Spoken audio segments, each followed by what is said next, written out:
smoke when we all celebrate success. So now we.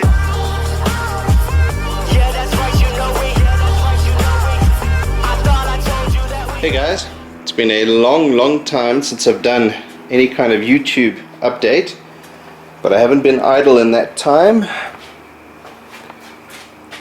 So over the course of last year I've been working on and off. There's a few cosmetic bits and pieces I've added to the car. Nothing that I'm going to go into too much detail. The thing I'm working on at the moment is trying to fix all of these broken joints in this harness. So I'm sure I've mentioned it before that the guy who sold me this harness said everything should be there. I got it in a box, it was all wrapped up, it looked complete. Only to, when I open it up, yes, everything is there, but he cut sections off the damn thing. And I think I've mentioned that before. So now what I'm needing to do is, peel off the loom coverings, find the matching wires so that that hooter goes on to these two. This is the alternator wire. This goes, I think, to the back of the carb for idle stabilization. This is one of the water plugs, headlights, side lights, indicators. So I'm doing it literally wire by wire. Now I'm not a professional auto electrician, so my soldering is really bad. I'm making a mess all over the place.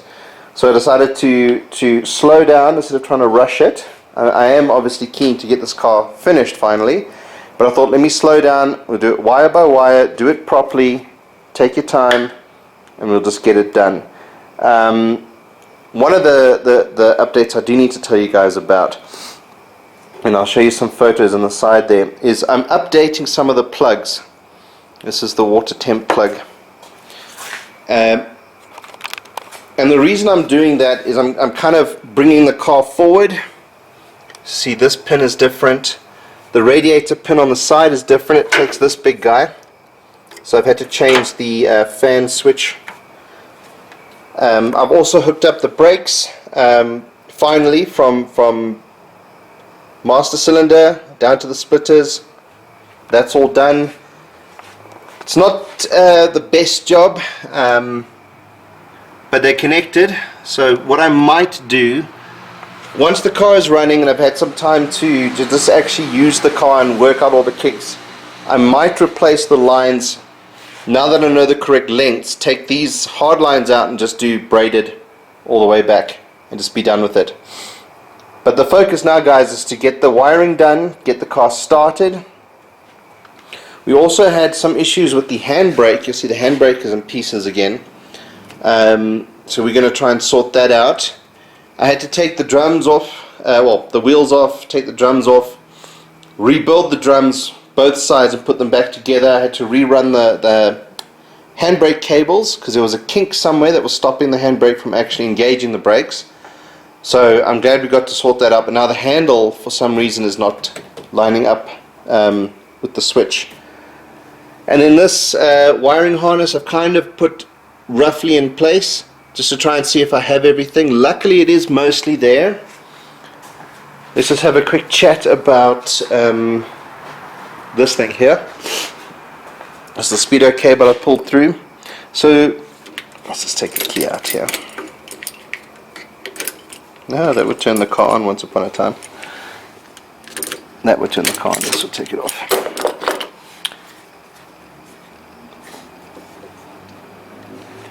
And that snaps into place. So this guy here is the transponder control box for the factory fit alarm immobilizer. So this guy here picks up the transponder and the key. Now I don't have a transponder key. These are new spec keys though, but they're not transponder. I've checked both keys. So normally this is the spare one without the painted VW emblem, but this guy is actually just a standard key. So the reason why we were going to get this working is because the factory alarm system, sorry guys, this must be a bit disorientating. There, the TCI unit. Most of the time in the Golfs, the TCI unit is here in the engine bay and the rain tray. On the new spec, for some reason, it's in the vehicle cabin. So that immobilizer fiddles with some pins, and I think it's 1, 2, 6, and 9 or something on the TCI unit to stop the car actually starting. So that's something we need to figure out. I mean, I had bought a whole new harness for a TCI that goes in place, connects to the coil, connects to the distributor. But now with this guy in the wiring mix, I'm a little bit stumped as to what we're going to do here. So I think it might be time now to call in some professional help. Excuse me, get an auto electrician in, get the wiring harness. Either we're going to bypass or disconnect the transponder, which probably in the long run would be easier. We'll have to fit an aftermarket alarm system, level 4 anti-hijack and all of that. I just thought it would be nice to get a factory alarm system working in here, but it sounds from the research and the conversation I've had, it sounds like it might be more trouble than it's worth trying to make that work without transponder keys and all the rest of it. And then even if I've got transponder keys, I have to have that box coded to those keys. So yeah, I think we're going to give that a skip. But yeah, so you see I've got an assortment of new toys here. Well, the quad bike you guys have seen already. It's these little lawnmower bikes. Mistakes were made, guys. I'm sorry. I got distracted and bad decisions were made. But this guy I rode on Sunday. It's very weird because it's a lawnmower engine. So this guy I think will be fine once we change the oil, change the spark plug, filters, and add some fuel in there. This guy smokes like anything. I think the gasket on the cylinder head to the exhaust is worn out, and it just grey smoke all over the place. So I'm not going to ride this guy until I've had a proper chance to look at it. But that's why I say distractions, mistakes were made and distractions were added. So between these two, this guy needing a service, I've also got this guy. So this guy I've been keeping a secret almost. I'll tell you what the issue is though while we're here. This is a 1975 Mitsubishi Colt 1100F. It's a 1100 motor, original motor. There's a pan filter up there. So we've done a lot of work on this. I'm not going to go too much into detail on this vehicle because that's not what the channel's about. But this is something I'm doing for my dad, and you can see I've been busy. I took the radiator out because the radiator is leaking. Radiator is there on the quad bike. The other thing that we're having an issue with, I wonder if I'll be able to get an angle. There's a thermostat in the flange there. Now, we initially put the thermostat in there because we thought we were having an issue without one in there. So what was happening is the car was overheating. It was running fine and then randomly just started overheating. So we thought it was a lack of thermostat. We shoved the thermostat in there. That actually made it worse. So this is the first time I've got the recommendation to take the thermostat out. So before I do that, I thought let me get the radiator checked out, because every time we drove, although I didn't see any water leaking, we always only had half the radiator fluid in there, so we'd have to top it up. So there's a leak somewhere. I just can't find it, and by the time we notice that there's an issue, the car's overheated and I have to switch it off and let it cool down. So I don't want to ruin this motor. This is the original motor.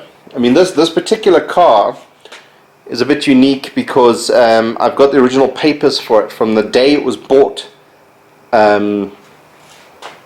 I mean, you wouldn't believe it looking at the car in this condition, but I've got the original books, the original sales invoice, the original bill of sale, and the extended warranty this guy took way back in 1975. I'll put some pictures up.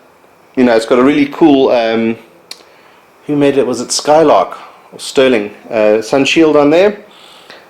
But yeah, so this is something I'm doing for my dad over in New Zealand. But like I said, this is a distraction. Now this guy was working. This guy was working beautifully until we started having this combination of thermostat and radiator leak. Another thing quickly for the Golf. I don't know if you guys remember, these guys were white once upon a time. I've had them redone in hyper silver. So I think those would be a lot better in silver than they were in white. They're just in here at the moment. I need to get a...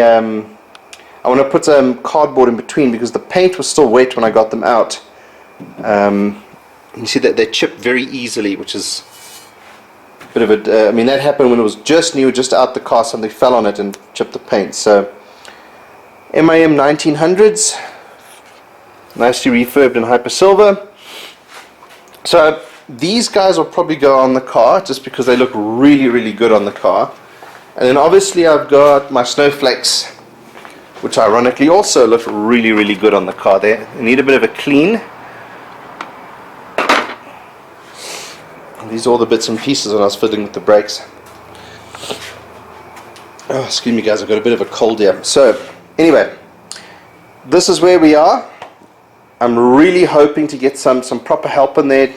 I'm pretty sure a professional will probably spend a few hours, get this wiring sorted out. We can charge the battery, chuck it in. I'm struggling to find, and I might have to import because no one seems to have. This is the original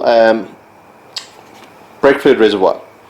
Now you can see it's really, over the years, it's taken a beating. It's got lots of stress fractures and marks in it. So I was keeping this as an example, but I wasn't going to use it, but I cannot find anywhere.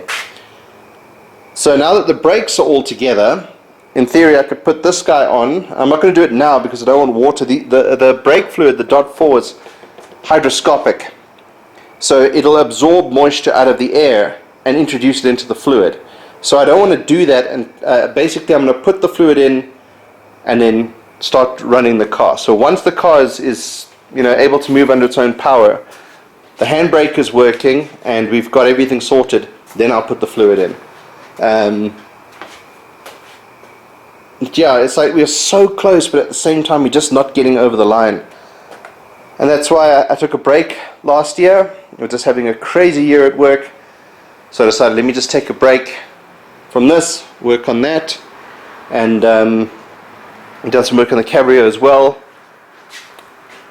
But yeah, let me know guys if you wanted to see more about this guy, and maybe I'll start a separate channel, or I'll start a separate series, because I've got quite a lot of work done on this vehicle. But yeah, this is eventually going to go in a container along with all of its spares. I've got quite a lot of stuff there. I've got stuff in the blue trunk. I've got stuff up at the house. So the plan was, I said I wasn't going to talk about this, but now I'm talking about it. Either get conveyor belt, large conveyor belt material, cut to size to make a bin liner, and then get pallet wood and make like a frame so that I can stack the doors. I've got a spare windshield. I had 2 windshields made for this vehicle, and so basically the trunk, the spare rim, the doors, everything will eventually fit in here, and then we'll get a tonneau cover made so we can close it up, drive it in into a container, ship it over to New Zealand to my dad. I said to my dad we're going to fight about this because I got quite attached to this vehicle at one point. But yeah, let's get it running again, so just so I can use it. I've been using it to take garden refuse from the yard to the dump. So it's quite handy to have a working, functional truck. Small it is, and it's slow, guys. Claims it can do 160. This thing has never gone faster than 60 kilometers an hour, no matter how hard I tried. It's a 4-speed column shift. It is an 1100, but I mean, it just 60 kilometers an hour seems to be it. Throw a hill in the mix and you can forget it. You're not going anywhere. But yeah, I mean, it's a neat little vehicle. Not too many people have seen them. They think it's a Datsun 120Y or a Nissan Champ Bucky. When I was on holiday, I was going to go to Port Elizabeth and have a chat to a guy. He's got one, and he knows a friend who's got a canopy. So I'd really like to get my hands on that canopy. But he won't sell the canopy alone. He'll sell the canopy with the truck. And I don't need another broken truck. I think I'll get a divorce if I bring another broken vehicle home. I think my wife will literally make me move into the flat. But one of the things I'll show you quickly before we go. He's trying to get hold of me. So this is obviously it's a Volkswagen Caddy tailgate emblem. This is going to go probably above there. I want to try get the vinyl sticker kit to make the lettering stand out. I was going to paint this the same color as the car, but I kind of like it white, so I'll get the black stenciling, or sometimes like an anthracite grey stenciling on here, and then drill a couple of holes in it, mount it to like a dark mahogany shelf, like maybe one of those shelves, and mount it up there. I've got another piece of art that I'll show you guys in another video. But that's why I keep saying, guys, I'm sorry, I keep getting distracted with other things at the moment. But we're back. We're going to get this thing going. Someone was trying to sell me a complete aircon unit for this car the other day. Don't think I'll need it in a Mark 1, but aircon would be nice on a really hot African summer's day.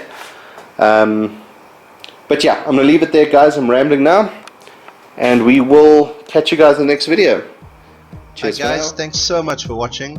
If you want to see more and be kept up to date, please follow me on Twitter, Instagram, and subscribe to my channel.